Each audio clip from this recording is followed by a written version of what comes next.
Après une tournée triomphale partout en Europe et en Amérique du Nord. Moi, je me suis lancée à la recherche de l'homme idéal. Vous auriez pu me dire que lui, il ne me recherchait pas forcément. Venez découvrir le dimanche 14 octobre à 17h, sur la grande scène du Centre communautaire de Cannes, le nouveau spectacle de Judith Mergui. Vous auriez pu me prévenir. Si tu veux voir 11 hommes juifs se mettre à courir derrière un truc rond, c'est pas un ballon qu'il faut leur mettre, hein. C'est une boulette. Tout ce qu'on nous a caché sur les grands moments de la vie. C'est extraordinaire, non vraiment, mais messieurs, comment ont-ils fait pour faire entrer autant de mauvaise foi dans vos petits corps? Dimanche 14 octobre 17h, au Centre communautaire de Cannes, Judith Mergui dans son nouveau spectacle. Renseignements, réservations 06 62 05 85 29 ou judithmergui.com. Merci à tous, à bientôt.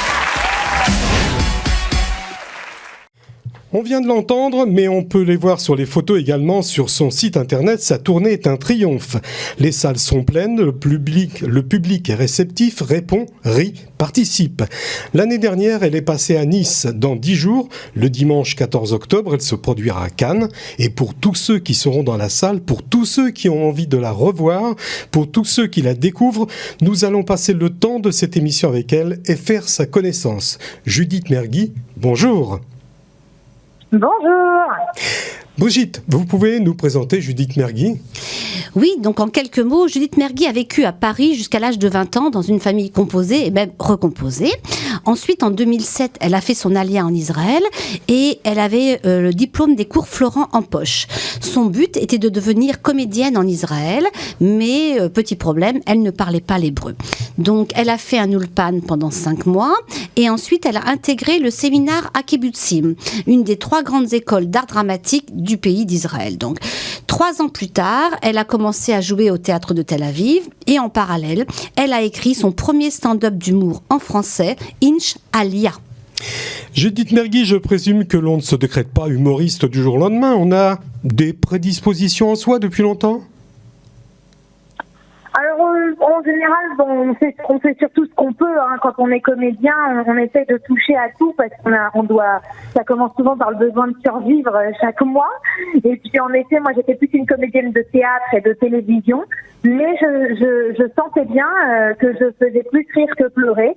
Donc, voilà, un jour, j'ai compris qu'il fallait que j'aille vers cette écriture humoristique. Du 2 au 6 juillet 2017, vous vous êtes produite au Tel Aviv Comedy Club. Votre premier spectacle, Brigitte en a parlé tout à l'heure, a été qualifié de réussi. Initialia, c'était avant tout une envie de rencontre qui répondait à un besoin très précis au début des francophones arrivés en Israël et qui ne parlaient pas assez bien l'hébreu pour pouvoir sortir au théâtre. J'avais envie de proposer ce rendez-vous d'humour à ces gens qui avaient besoin de rire comme ils riaient dans leur ville d'origine en France. Et donc, ça a été, quoi de mieux que du coup de parler de notre expérience commune de l'ALIA. Mais très vite, ça s'est exporté un petit peu partout dans le monde, puisque toutes les communautés francophones du monde ont eu envie d'entendre parler d'ALIA et de faire venir ce spectacle. Et c'est comme ça que j'ai pu tourner à l'international. En effet, en racontant les déboires d'une jeune Parisienne un peu trop utopiste qui monte en Israël en prévoyant un idéal complet et qui va se retrouver avec des aventures plus folles les unes que les autres chaque jour. Lors justement de cette session, on pouvait retrouver sur scène Elie Semoun, Bérangère Krief, Larousseau, Walidia et même David Smadja. David Smadja qui coécrit les textes que vous jouez. Alors avec le recul... Alors là, je vais être obligée de vous corriger parce qu'il y a eu plein d'erreurs dans tout ce qu'on a dit. Pardon de vous corriger, mais c'est parce que c'est obligatoire. David Smadja est un jeune comédien et humoriste qui était sur scène, en effet, dans le cadre du Tel Aviv Comedy Club. Mais c'est le frère d'Emmanuel Smadja qui a créé le festival du Tel Aviv Comedy Club. L'année dernière, il y avait en effet Elie Semoun. Cette année, il y a eu notamment Kev Adams et de nombreux autres humoristes. Et donc, c'est avec Emmanuel Smadja que j'ai coécrit ce deuxième spectacle qui s'appelle « Vous auriez pu me prévenir ». Voilà, donc c'est rectifié. Donc ma question était, avec le recul, est-ce que c'est facile de s'imposer en Israël dans le créneau de l'humour et surtout l'humour en français ? Ma réponse, elle est que en oui et non. général, dans le milieu artistique, c'est difficile partout, tout le temps, tous les jours et dans tous les pays. Donc j'ai fait le choix de ne pas voir Israël comme une terre d'embûche supplémentaire ou un lieu plus dur que les autres. Je me suis dit que de toute façon, je suis montée quand j'avais 20 ans. J'étais donc une très jeune comédienne et en général, nos parents nous le disent, ne fais pas ce métier, c'est un métier très dur. Donc pour moi, ça n'a pas été plus dur en Israël que ça ne l'aurait été ailleurs. J'ai décidé de ne pas voir ça comme ça, et donc je pense justement que la place qu'on a en Israël, c'est la place qu'on se fait. C'est un petit peu exactement la même chose, c'est reproduit dans chaque pays, ça, hein? Oui, et c'est ça, peut-être un peu plus en Israël, dans le sens où cette mentalité dire viens, affirme-toi, dis ce que tu es, même si tu parles un mauvais hébreu, même si tu as un accent très fort, peu importe, avance quoi, kadima comme on dit. Alors je ne sais pas si c'est transposable au spectacle, mais dans le domaine du cinéma israélien, il y a très peu de films entre guillemets de comédie. La plupart des metteurs en scène en Israël tournent des drames, des conflits familiaux, des débats psychologiques, la perte d'un être cher, l'interrogation sur la foi religieuse, le questionnement métaphysique, l'armée, les contradictions de la société israélienne. Après 72 ans, est-ce que la société israélienne, elle sait rire d'elle-même ? Je pense que c'est malheureusement les films qu'on veut bien exporter qui sont des films qui vont être plus en effet des films de réflexion. Mais la comédie a une immense place dans la société israélienne. Je crois que c'est même eux qui nous donnent une leçon d'autodérision. Et la preuve en est, ça a été cet énorme projet dans lequel j'ai joué, qui était la série Zabouri Imperia, un des blockbusters télévisés, et qui était une vraie réflexion sur la société israélienne, mais sous forme de comédie, donc familiale, une série télévisée qui a été la série la plus vue de toute l'histoire du pays, rejoint juste après par la série Fauda. Donc vraiment, où en effet, je crois qu'ici on sait vraiment tout faire finalement à l'écran et bien entendu faire rire. Et bien entendu aussi sur la scène. Mais est-ce que la société israélienne, elle sait rire d'elle-même, et est-ce qu'il y a un humour israélien ? Et comment on peut le qualifier ? Oui, je parlerai d'humour israélien puisque j'ai été très surprise à mon arrivée en Israël lorsque dans ma promo au Conservatoire national, j'ai entendu les premières blagues sur la mort de Rabin ou alors une blague d'autodérision sur la Shoah que j'ai très mal pris. J'ai été très choquée au début et puis au fur et à mesure des mois, j'ai fini par comprendre que ce besoin, cette capacité de rire de tout était finalement ce qui permettait à la société israélienne de dépasser tout ce qui leur arrive. Je pense que c'est un peuple qui traverse des choses compliquées au jour le jour et qui est en permanence sous pression. Et donc, cette capacité de rire de tout, même des choses les plus graves, c'est finalement une arme qu'ils ont et une arme très intelligente. En dehors des scènes israéliennes, vous êtes produite aussi pratiquement partout dans le monde, avec le même enthousiasme de la part du public. Est-ce que vous avez constaté des différences de réaction justement entre les publics ? Est-ce qu'ils rient aux mêmes plaisanteries, aux mêmes jeux de mots, aux mêmes situations ? C'est très intéressant parce que cette différence, elle a lieu au premier quart d'heure du spectacle. En effet, lors d'un passage à Anvers avec un public 100% ashkénaze, j'ai eu un premier quart d'heure peut-être différent de mon premier passage par exemple, disons à Nice avec une communauté hyper chaleureuse à l'époque dans mon souvenir. Et donc c'est vrai que ce premier quart d'heure, oui, il y a des différences en fonction des villes. Et puis très vite, mes spectacles sont devenus connus pour ça aussi. Moi, j'adore faire aussi de l'impro et de l'improvisation avec le public. Et donc, tout d'un coup, de casser toutes ces barrières.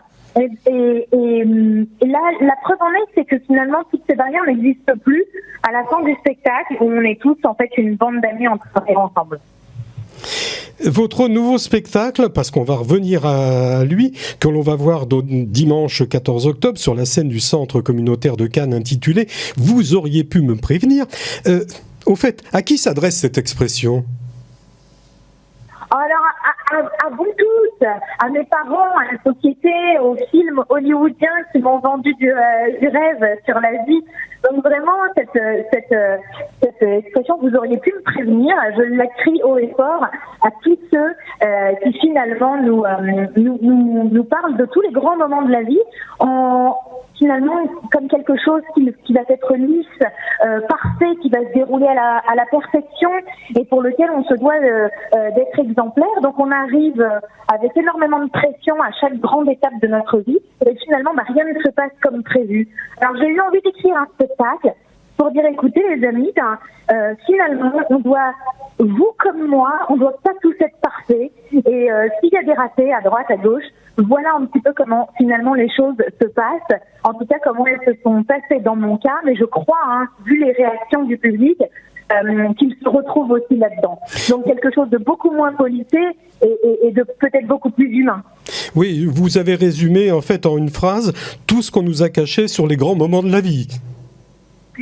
Voilà, c'est exactement ça. Apparemment, notre société prend un malin plaisir à nous décrire, voilà, le jour de ton mariage se passera comme ça, la rencontre avec l'amour de ta vie se passera comme ça, ton bac, ton permis, faire un enfant, tous ces grands moments dont voilà, Hollywood a participé à ça aussi, nous promettre tout le temps la perfection et du coup on se met une pression folle parce qu'on a envie d'atteindre ces standards.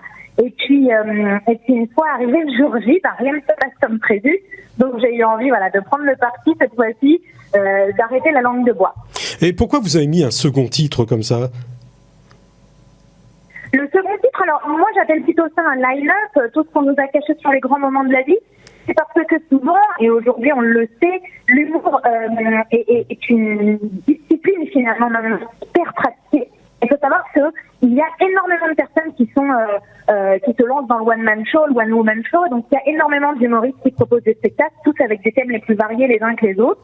Et je crois que vous auriez pu me prévenir, c'était le cri du cœur, mais derrière ça méritait un petit line-up explicatif pour les gens qui se seraient intéressés au thème du spectacle. Alors en quelques mots, si vous deviez définir votre nouveau spectacle, vous diriez quoi ? Je dirais que c'est finalement une continuité naturelle d'Inchalia. Inchalia, c'était une jeune fille un peu trop utopiste qui s'est lancée dans l'Alia et on va voir toutes les surprises qui lui arrivent au jour le jour. Et la continuité naturelle, c'est cette même jeune fille pleine d'énergie positive qui va se lancer cette fois-ci non pas dans l'Alia mais dans tous les autres grands moments de la vie et qui là aussi va avoir un parcours plein d'embûches, mais finalement des embûches plus drôles les unes que les autres. Et donc voilà, c'est tout simplement le même format, mais avec, je vais dire, quelque chose de plus général, de plus généraliste cette fois-ci, qui s'ouvre à un public qui n'est pas seulement juif ou qui n'est pas seulement un public qui connaît Israël. Voilà. Vous avez écrit ce spectacle avec Emmanuel Smadja. Vous pouvez nous le présenter et nous dire qu'est-ce qu'il vous a apporté dans le texte, par exemple ? Alors, Emmanuel Smadja, qui a fait son Alia aussi il y a quelques années, avait ouvert avant ça le café-théâtre du Tronzo à Paris, qui est un café-théâtre juste situé sur les grands boulevards, juste en face du Jamel Comedy Club, et qui a vu sur ses planches se lancer de nombreux artistes humoristes connus aujourd'hui, notamment Kev Adams, mais c'est un parmi tant d'autres, Bérangère Krief, tout un tas de jeunes humoristes qui sont passés par les planches du Tronzo, donc dans cette scène d'humour parisien. Et plus tard, Emmanuel Smadja a fait son Alia. Nous sommes rencontrés en Israël. Moi, je n'étais déjà plus en France à l'époque du Tronzo. Et lorsque j'ai travaillé sur le spectacle Inchalia, nous avons été amenés à nous rencontrer plusieurs fois. Et lorsque j'ai eu envie d'écrire le deuxième spectacle, je me suis dit que cette fois-ci, j'aimerais travailler avec un binôme. Parce que d'abord un homme, pour avoir le regard aussi d'un homme dans mon écriture. Et puis ensuite, parce que je pense que le ping-pong et puis l'échange, mais il n'y a rien de mieux. Voilà, deux cerveaux valent mieux qu'un. Vous dites parcourir le monde pour raconter votre Israël à vous, teinté de rire, d'énergie et qui ne dort jamais. Dans la vie de tous les jours ou sur la scène, qu'est-ce qui pour vous a le plus d'importance ? Ah, là vous avez cité quelque chose qui parlait d'Inchalia, mais finalement, en fait, oui, en effet, ça peut s'appliquer à tout. Pour moi, ce qui est plus important, c'est finalement pouvoir, bien entendu, vivre une vie où on essaye tous d'accéder à ses rêves, de les réaliser, mais de pouvoir le faire en étant bien dans ses baskets et en étant soi-même. J'ai cette chance de pouvoir chaque jour y arriver un peu plus, d'être dans une espèce de bien-être un peu plus chaque jour, d'être en effet une jeune femme comédienne qui a envie de remplir ses salles et qui veut réussir, mais de pouvoir dire bon ben voilà, moi j'étais pas spécialement heureuse en France, donc je suis allée m'installer en Israël et pourtant je continue ma carrière. Je suis mariée avec l'homme le plus merveilleux du monde. Bon, bien, je vais concilier cette carrière et cette vie de femme mariée. Donc voilà, ce qui est le plus important pour moi, c'est d'essayer de me réaliser un peu plus chaque jour. Alors ce spectacle, comme le précédent, aura, et je n'en doute pas, un immense succès.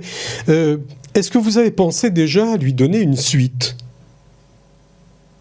Eh bien, il est tout nouveau, il vient de sortir, donc l'important, là, pour l'instant, c'est, avant de penser à la suite, c'est de veiller à ce qu'il évolue de la façon la plus positive. D'abord parce que les premières salles qui assistent à ce spectacle sont toutes, finalement, j'allais dire, les premiers clients d'Inchalia, tous ceux qui ont vu le premier spectacle, qui ont adoré et qui reviennent pour le deuxième.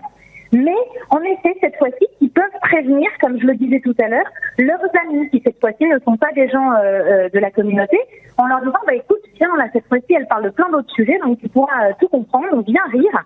Et du coup, pour moi, c'est déjà une immense aventure. Élargir un public, c'est aussi faire face tout d'un coup à plein d'horizons différents. Donc je suis hyper heureuse et à fond dans cette aventure. Alors comme tous les grands comiques, les humoristes, est-ce que vous avez pensé un jour de changer de registre et de jouer des rôles dramatiques ? Bien sûr, mais c'est surtout que moi je viens finalement des scènes de théâtre classique et du cinéma et de la télévision. Donc j'ai eu la chance déjà de jouer ces rôles dramatiques. Et je suis arrivée à l'humour par la suite. Donc finalement, j'ai fait un petit peu le chemin inverse. Et pour moi, il n'y a pas d'avant, d'après. Pour moi, c'est uniquement, on mène tout ça de front. Et je crois d'ailleurs que je continue à jouer en hébreu aussi. Je continue à jouer pour d'autres genres de projets. Je ne fais pas que de l'humour. Et donc voilà, pour moi, c'est tout ça n'est qu'un seul et même métier. Voilà, pour Judaïkan, je recevais aujourd'hui Judith Mergui pour son nouveau spectacle. Vous auriez pu me prévenir, sous-titré, et vous savez pourquoi maintenant, tout ce qu'on nous a caché sur les grands moments de la vie. Elle se produira le dimanche 14 octobre à 17h au Centre communautaire de Cannes. Vous avez encore le temps de réserver les quelques places restantes au 06 62 05 85 29 ou sur judithmergui.com. Ceci, bien sûr, en minuscule. Merci, Judith Mergui, d'avoir pris le temps de répondre à toutes mes questions. Merci beaucoup à vous. C'est hyper important pour moi de rajouter que vraiment, chaque passage où je joue sur la Côte d'Azur, c'est un véritable plaisir et à chaque fois, les salles sont pleines à craquer. Donc là, vraiment, j'ai hâte d'être au 14, histoire qu'on passe un superbe moment ensemble. Merci beaucoup. Un grand merci. Au revoir. Mais avant le 14 octobre, Brigitte, nous avons deux activités dont vous voulez nous parler. Oui, donc demain soir, donc samedi 6 octobre, juste après Shabbat, donc à partir de 20h, 20h15, nous allons ouvrir le restaurant communautaire, le restaurant de la CI au 20 boulevard d'Alsace, et nous avons décidé le samedi soir de faire des soirées à thème. Donc la première soirée sera une soirée karaoké, donc pizza karaoké. Nous avons une animatrice professionnelle, Diane, qui sera là, et elle nous propose donc toutes sortes de chansons, même des chansons en hébreu. Donc on va faire tout un petit répertoire de chansons en hébreu dans cette soirée karaoké. Donc il n'y a pas de surcoût par rapport au prix du restaurant. C'est une animation qui est en plus. Donc vous venez, vous dînez, pizza, pâtes, salade, la kémia bien entendu. Et en plus, donc, il y aura l'animation karaoké. L'ambiance est assurée. Diane est une professionnelle hors pair. On a déjà eu l'occasion de faire une soirée l'an dernier karaoké où nous avons refusé beaucoup de monde. Donc il n'y a pas de raison que pour cette première soirée de l'année, samedi. Vous avez même prévu des places supplémentaires. Où est-ce que vous allez trouver des places ? Vous allez pousser un petit peu les murs ? Non, notre restaurant communautaire est assez vaste, donc on a tout prévu. Donc venez nombreux, mais surtout pensez à réserver une table à l'avance au 06 62 05 85 29. Soirée karaoké samedi 6 après Shabbat, 6 octobre. Autre soirée, puisque... Alors, autre soirée tout à fait différente, tout à fait à notre thème. Donc on vous avait dit que dans nos informations communautaires, terre, nous en avions pour tout le monde, pour tous les goûts, pour tout ce que les gens cherchent. Donc lundi soir, donc le 8 octobre, le Bnei Brit Shalom Cannes avec Aviva nous propose une soirée conférence sur les Juifs du Maroc. Cette conférence, donc suit avec un petit film, sera animée par Simon Ben Shimol, qui est le président du Bnei Brit Moshe Dayan de Nice. Donc voilà, il va donc intervenir. Il a fait un film. Il va nous passer quelques extraits de son film sur les Juifs du Maroc. Il y aura ensuite un débat sur les Juifs du Maroc. Voilà. Une présentation et bien sûr un débat. Une présentation et un débat. Et c'est à partir de 18h, si je ne me trompe. Oui, 18h, donc aussi au centre communautaire, dans la grande salle, 20 boulevard d'Alsace à Cannes. Si vous voulez avoir des renseignements, vous pouvez appeler le 06 62 05 85 29 et on vous appelle à venir nombreux à cette conférence qui va être passionnante. Et très intéressante. Voilà. Merci Brigitte. On peut retrouver, je signale, tous ces rendez-vous communautaires et bien sûr tous les autres sur le site du Consistoire de Cannes. Je donne l'adresse www.consistoireisraélite-de-Cannes.fr et c'est sur Internet. Voilà. Et aussi sur la page Facebook de la synagogue consistoriale de Cannes. Merci Brigitte. Merci, au revoir, à bientôt.